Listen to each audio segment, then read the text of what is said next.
Kitob tumani Malham markazidan. Assalomu alaykum. Assalomu alaykum. Bizlar Samarqanddan shu Pasarg'om tumaniga qarashli tumaniga Elbek mahallasidan kelganmiz. Uni nevaram bilan shu birga davolanishga kelganda nevaracham shunday shu yara chiqib ketaverdi. Shu qurtdan ekan, shu davolayotganda davolatolmadik. Shu ko'zini ham nima qilolmagan edi.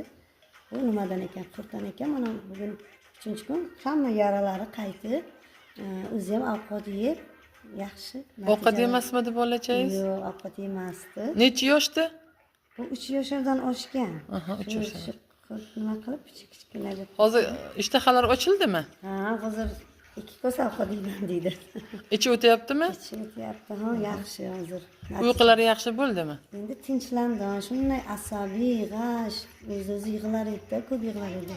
Hozir yig'lamayaptimi? Lechini olgandan beri? Shuni chiroyli gapirib, yana yig'lamayapti, Xudoga shukr. Ancha yaxshi. Sog' bo'ling. Natijalarni ko'rdik.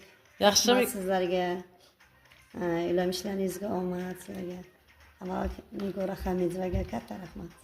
Sog' bo'ling, sog' bo'ling. Rahmat, rahmat.